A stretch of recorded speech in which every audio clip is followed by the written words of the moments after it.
আমি নাদিয়া ইসলাম নিতুল। আমি রান করছি 3 বছরের মতো হলো। আর ছোটবেলায় খেলাধুলা করতাম।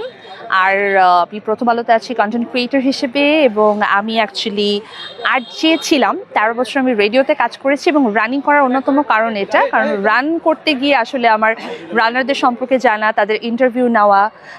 আমি বিভিন্ন বড় বড় রানিং ইভেন্ট বাংলাদেশে হয়, আলট্রা রানিং হয়, সেগুলো সম্পর্কে জানি। তখন আই গেট ইন্টারেস্টেড, এবং আমি প্রথম একটা ইভেন্টের রেজিস্ট্রেশন করি।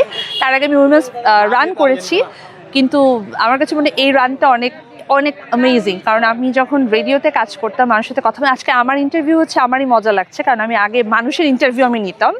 সো যেটা হয় যে আপনি যখন রান করবেন, এটার সাথে কথার মিল আছে। আপনি যখন রান করছেন তখন আসলে আপনি ইম্যাজিন করছেন। আপনি তো জানেন যখন রান করেন একটা সার্টেন পয়েন্টে খুব বোরিং লাগে, মনে আমি কেন দৌড়াচ্ছি, কী কারণে দৌড়াচ্ছি।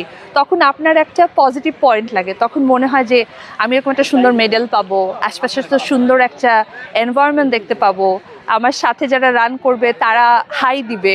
সো এই পজিটিভ এনার্জিটা দরকার, এবং সবচেয়ে বড় কথা আপনি নিজে ভালো থাকবেন।